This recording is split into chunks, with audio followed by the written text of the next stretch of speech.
Alright, welcome back to another tutorial in this nice long tutorial series dealing with first-person shooters and showing you how to do different things. In the previous video, we covered fall damage. As you can see, I can jump off this cliff here.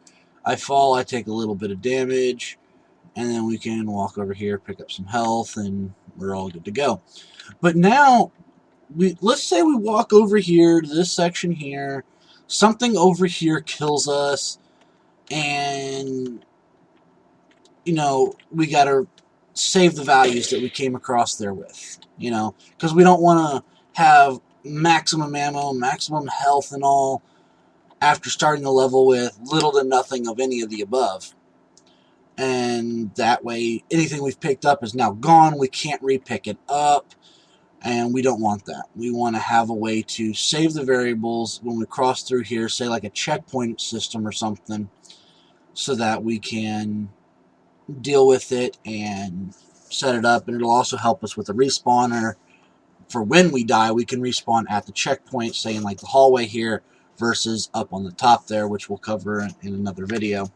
But let's go ahead and look into saving and all for right now. So to do saving, I'm going to go into my assets folder. I'm going to, within my assets folder, make a new folder and just call this save.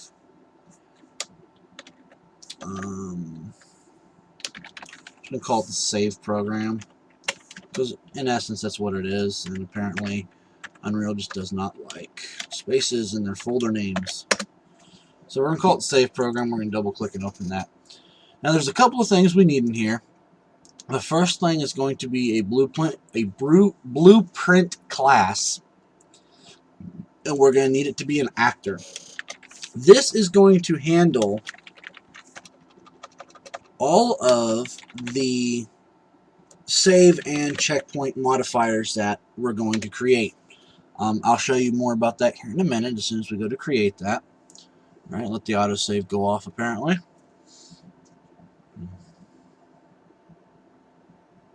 Okay. Next thing we're going to add is we need to go back to Blueprint class. In here in the bottom, if you don't see this, just if you all see is like this, then hold on a second. Sorry about that. If you see this screen here like this, just click on the all classes and it'll drop the rest down and type in save game. Alright, because this is a save game blueprint that we're going to create. And this is just simply going to be saved values. Alright, because that's all that we're going to have in here. So we can go ahead and open that up. And we're literally just going to put any kind of information that we want to save in this level, or any level for that matter. You can always add to this later. You know, so we want to add health, ammo, and let's go ahead and set up a checkpoint location too, just to have it for later. So we go ahead and get that done. So we need health. It's a float. It's editable. We need a max health. Now, normally you don't need to save the max health for the within your saves if you're doing first-person shooters that don't have a leveling system, because your max health is never going to change. I do it, and I'll show you why in the next video, though, because the respawn thing actually works better with it. And if you're doing an RPG-style game, something similar to like Mass Effect or something, where you're leveling, it's a third-person shooter, though, and you're still leveling your character up and all, then your max health is going to change. And this will allow you to still pull that off. Do ammos, which is integer. I thought I'd change that. Ammo.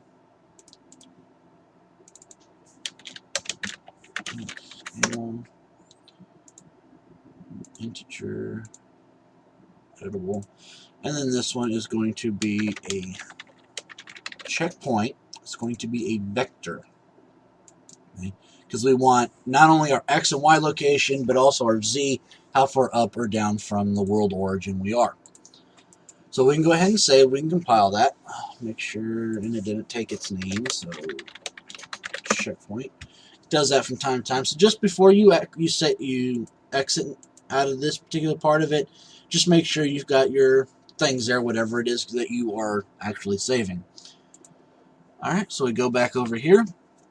So now we need to create something that when we pass through it, we save our checkpoint stuff, or when we pass through when we start the game, we save. We want to make sure we have both of those settings set up. So, first thing we need to do, okay, is we need to go ahead and open up the save checkpoint system. Now, I'm going to import two things here that I use to help keep a difference between the two, and I'll show you those. Go in here to this, go to this, go to there. Alright, so I have a checkpoint and a save game billboard pieces. These are just something I made in Photoshop. What these are going to do is they're going to allow us to see within the editor view of it, okay, this one's set for checkpoint, this one's set for save game, and we can use that. Okay. So go ahead and go back to your save and checkpoint. So first thing we're going to need to add is a billboard, because we want to have something showing this. So we got a billboard. We're just going to call it, I'm just going to leave it named billboard. I'm not even going to bother naming it. And then we want a box collision. We'll name that.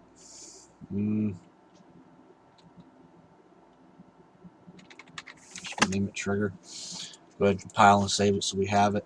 Alright, and that's literally all we're going to do right here. Alright. Next thing we're going to do is we're going to go into the construction graph. And what we're going to do is we're going to set up a means to control this box size right here. Alright. So the first thing that we're going to do, that we need to do, is we need to drag off of the construction script. We need to set box extend. And if you notice right here, you see set box extend, and then in parentheses, you see the name of the box that we're using. So go ahead and select that. We can promote the box extent to a variable. We'll name this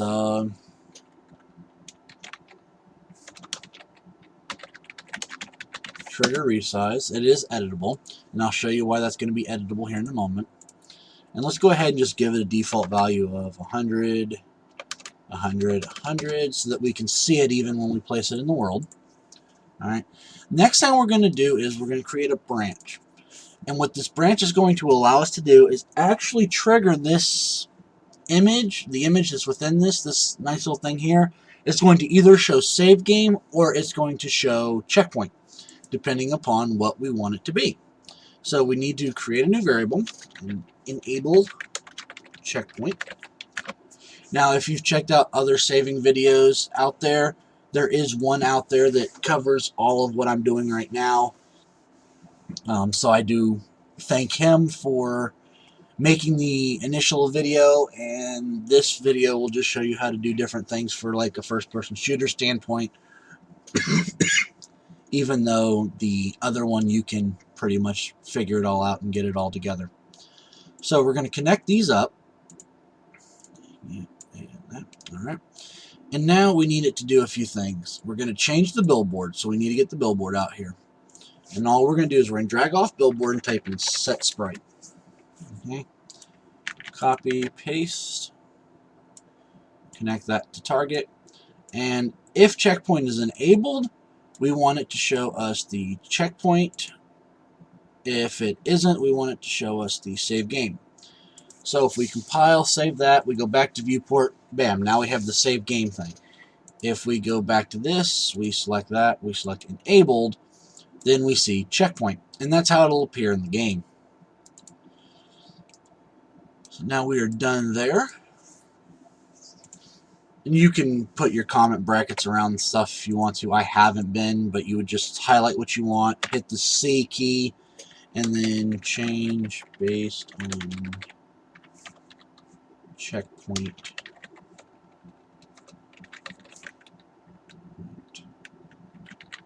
Selected. And then, of course, this here just controls the sets trigger size. Alright. So now we're going to go into the event graph, and we're going to tell this thing what to do when the player walks over it. Okay? But at the moment, we have no way for this system to tell that it's our player walking over it. So we need to go in and we need to add a tag to our player. Alright, so you select in this is one of the spots where 4.6 and 4.7 differ. In 4.6, you'll see in the top corner up here, it'll be graph, it'll be component, and then it'll be default. Click on default and just go down to where you see the tags grouping, like here's tick, here's character, here's camera.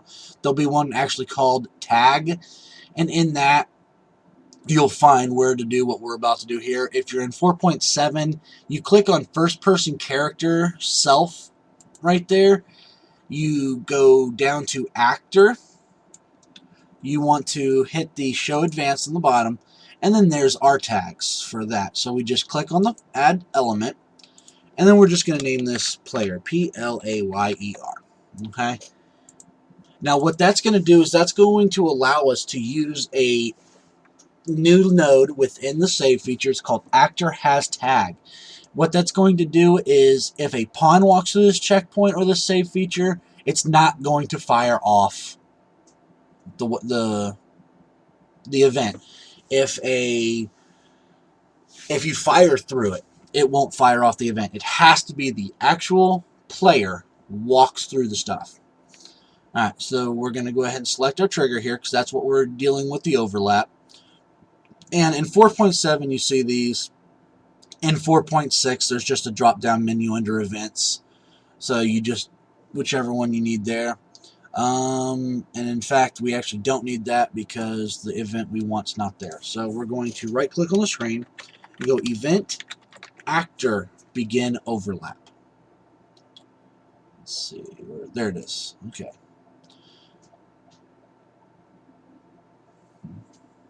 This autosave is not my best friend. Sorry about all that. Okay. So now off of the other actor, we're going to drag actor has tag. Now this is the thing I was talking about.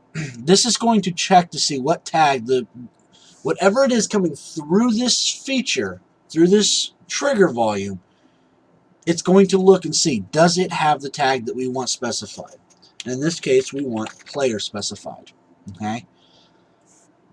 So if it's our player, then we can do something. If it's not our player, then don't do anything. Who cares? Long live the queen. Now, we are going to set up a couple of casts here. Now, what casts do is they allow us to access information from other blueprints into the current blueprint we're working with. So the first thing we need to do is we're going to have to cast the saving blueprint. But in order to do that, we have to first create the object for the save game. So we create the save game object. We select our saved blueprint that we had made earlier, which is saved values. Okay. Because remember, the only other blueprint we've made is the actor one, which is what we're in right now. And our saved values is where all of our information is stored. That's where we want to get. We want that information. Off of return value, we're going to cast to.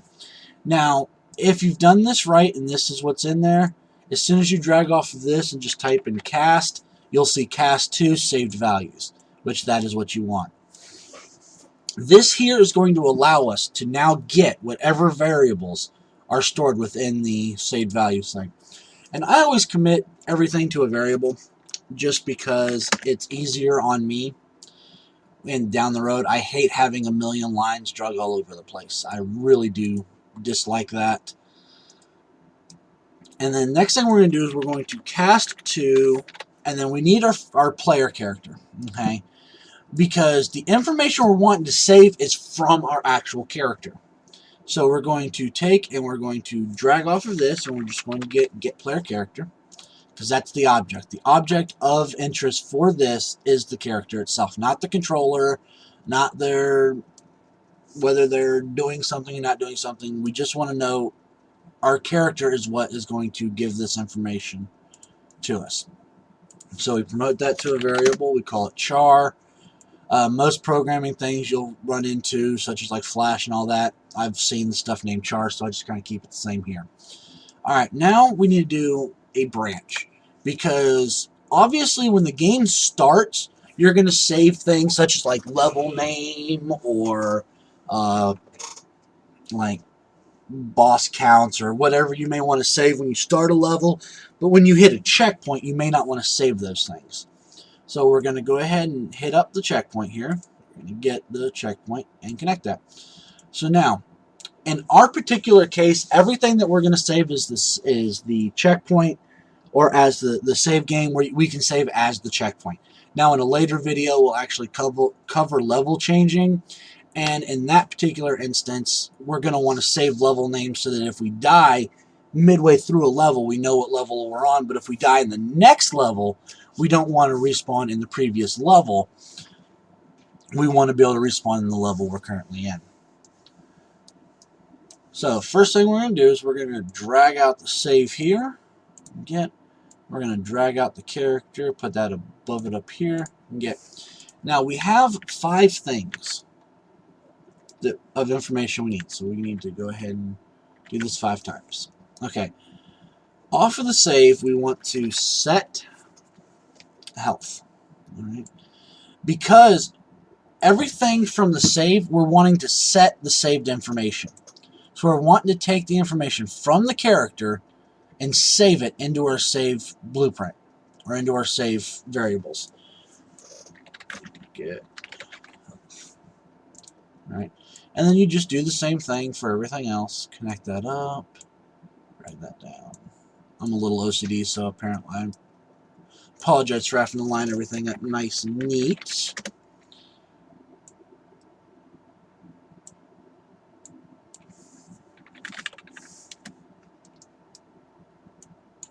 Going through and adding all these real quick. And set checkpoint. Alright, this one on the end here is going to be a little different than the others, but still fairly simple and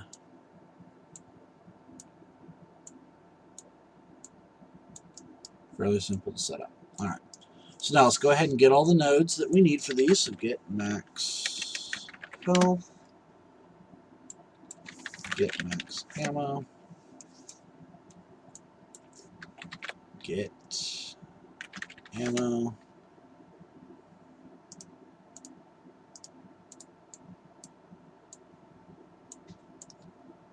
one step ahead of myself on those apparently.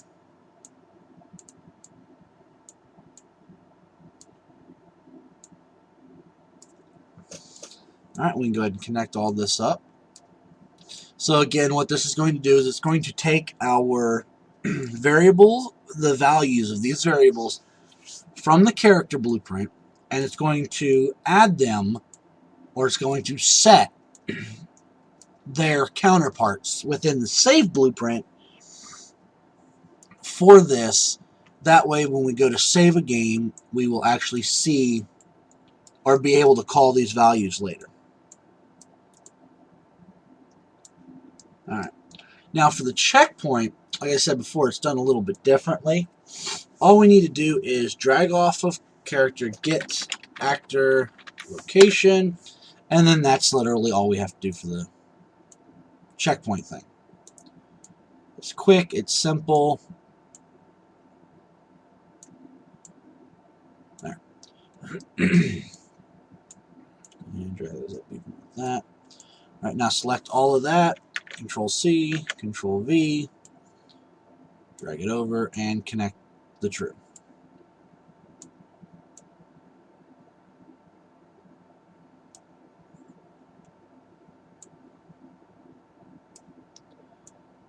There. Alright, so now that is all that is done. We have our information. If we hit a checkpoint, we're going to save. If it's not a checkpoint and it's the actual save game thing, we're going to hit that. And then now the last thing we need to do is we need to actually put all of this into the save. Okay? So we're going to go ahead and drag off this save again here. I'm going to get that. And you could use this one right here if you wanted to, but again, I'm OCD, so I'm not going to. We're going to drag off of that and hit save game to slots. Control V. Whoops. Okay, I don't know quite how I got to the other thing. I don't know why I'm still in that.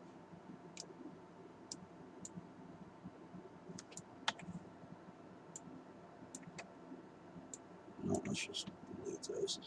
Alright. Drag that back out. Right, Unreal's not wanting to cooperate with me today, it seems. So save game to slot.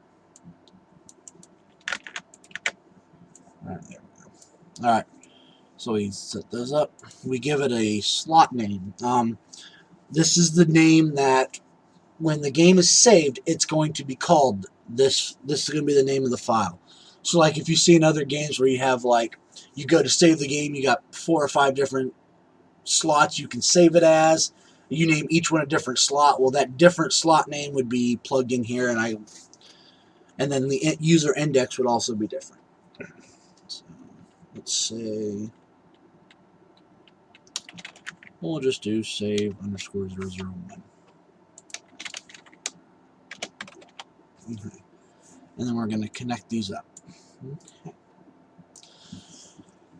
All right, there we go.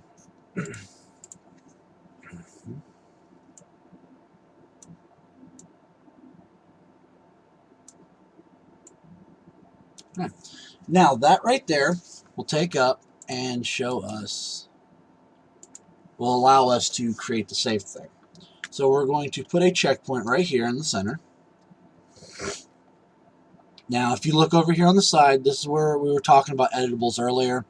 Here's my re-trigger size. I can resize this to whatever I want. Let's say I want to make that 20.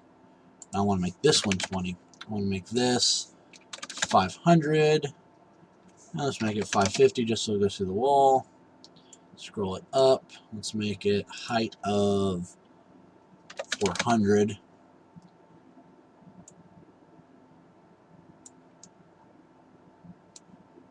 Let's make it 250. Because our character's not going to be all that high, so we're bound to walk through it regardless. And then we want to make this a checkpoint because, well, we do. And the autosave feature. Okay. So now when you see here, we changed it to checkpoint because we enabled the checkpoint thing there. So if you go up here, because we need to make one to save the beginning level on, or save the beginning stats on. So we go up here, we're going to drop this in right here, literally where the character stands. Alright, we're going to bring it up here. And there we go. So now you can see that box encompasses the player. So now we want to know if this is actually working. Okay, so we can go into here. Right, and right here in between these, we can do a print string. Okay. And let's just name this one save it. And then we'll do it here too. Print string. And we'll name this one checkpoint. Alright. Okay. So we compile, we save. Alright. So now when we start the game, okay, you see that it says we're saving. Alright, we walk on down here. We walk across the checkpoint and bam, checkpoint. So now we know that it's working. We know that it saved the information. Also, if you were curious, wherever your game file is saved at, your project you're working on, in this case mine's under here, tutorial series, you have a saved folder, and under that you have all of your autosaves, your backups, your config files, and all that, the logs. But you also now have a folder called save games. When you open that up, bam, there's our save file. There's only 1 kilobyte of information in it. And you can see that it saved values of C. There's health, it's a float property. Max health, it's a float property. Ammo is an integer property. Checkpoint is a structure property, which is a property type of a vector. So all of that's there. Okay, so that'll take care of saving, and we will in the next video use that information to do some loading, and we will probably cover respawn in the next video with that information, and then loading from a menu system or something like that in the following video. So hopefully you stay tuned and you're enjoying yourself so far.